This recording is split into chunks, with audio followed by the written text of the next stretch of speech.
had a wonderful workshop, and we had a question because you raised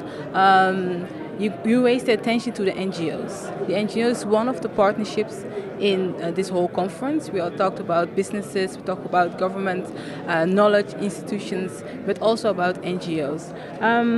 How do you look upon the NGOs' responsibility for Dutch business sector to be front runner in CSR, and I mean corporate social responsibility? Yes, well, this workshop was specifically about Ethiopia. I work for HIFOS. We have an office in East Africa. We work also with partners in Ethiopia. One of the issues that we raise with our partners in Ethiopia are the low wages. We have a program for women working in the horticulture industry, in the flower industry, and a lot of the flowers from Ethiopia come to the Dutch market, and we want those flowers to be sustainable. So that means that they adhere to sustainability standards, being environmental standards, but also social standards. So we look specifically into this issue of social issue, and wages in Ethiopia are I think the lowest in the world. Mm-hmm.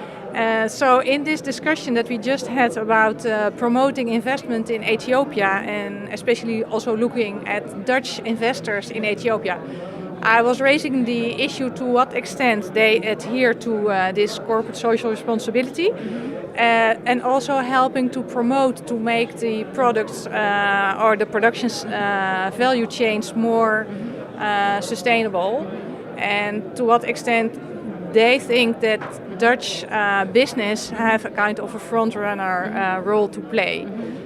But there was, to my opinion, too little attention to that aspect, so that is why I raised the question. And what was the answer on your question, and are you satisfied with this answer? I think we can continue working on the answers that I got, but I think we still have a long way to go. I think it's very easy to say that the Dutch investments bring development with regard to employment, if you do not also look at the quality of the employment. So it's not only about salary, it is also about health condition, it is about contracts, so there is a whole range of issues. I think to this extent it is too easy that they say, well, we invest in Ethiopia, that's a good thing because it brings employment. So I want to continue this debate with the business, and I hope the Dutch business, or maybe through the Dutch embassy, can help arrange this dialogue. Because I think only if you also address the issues of the quality of the employment, that you can really adhere to corporate social responsibility and to sustainable products. Because that's also one of the aspects they were saying, that the consumers, they want to buy sustainable products. Well, what we see now in the Dutch supermarkets and the florists, a lot of flowers that we can buy, we don't know under which conditions they are produced. So that's also something that HIFOS is campaigning on, to get those flowers sold in our shops in the supermarkets, produced under fair labor conditions. I think that's really important point for the inclusive growth when we are talking here. Another issue is that NGOs are sometimes approached by business for advice on local context. To what extent do NGOs themselves profit from partnership with business? Yeah, profit. Well, we profit if we can convince business that they have to invest in the people. And in the flower industry, it's mostly women who do the majority of the work.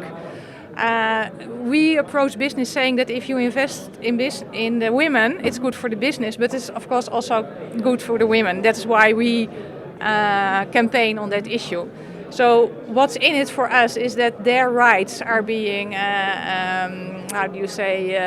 protected. Because that is what we want in the end, is we want that they earn a living wage. If you look at wages now for Ethiopia, for instance, it's maybe 1/3 of what we have calculated that has to be a living wage. So if they are going to talk with us about improving their conditions, then yeah, that's also our interest is served. So. And just to continue on that, because of course the profit is if the ordinary people in Ethiopia, ordinary people in Africa are, how say, are treating good, are treating well.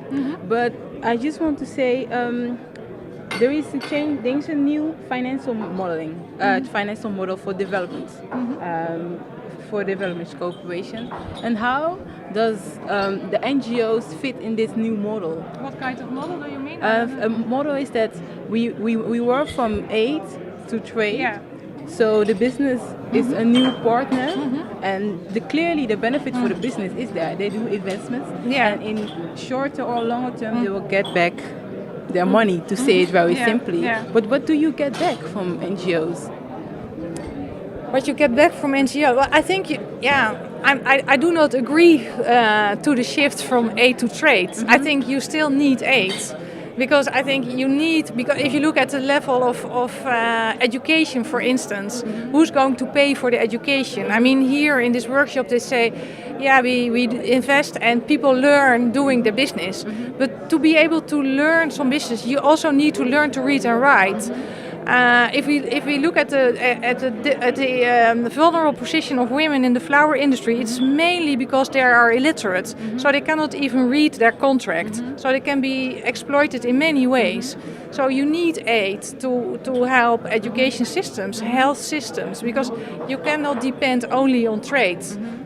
So I don't see that trade completely comes or is going to serve all the things that aid can do. But because of this shift, even though you're not really, you agree with it, but there is a shift to more trade, to more business. But how do you as NGOs survive in this new area? Well, we do survive because that was also, I think the possibility is to work more globally. So we work together with our partners in East Africa, for instance. So we can approach the supermarket. We say, if you sell those flowers, you have to make sure that they are produced in a fair way. They have to be sustainable. If you do not guarantee that, we will start a campaign. And we have done that, and we got the attention from the business sector in East Africa. So now what we see is that they have to work with our partners to start talking about their labor conditions. So that there I think civil society and business can work together, because you have, it's an international market. So they cannot work in isolation. But you have to use all the different actors in a value chain, from the producers to the consumers. And then you need each other. And for have a final question, does Africa work? Africa, I think it works, yes. And how? I see many very interesting people. I work especially on a gender program, so I'm very glad that I see so many female entrepreneurs walking around. I was in another workshop where they said that were already in Uganda, I think 46% of the small and medium enterprise was owned by women. So I think that's a very good development. So.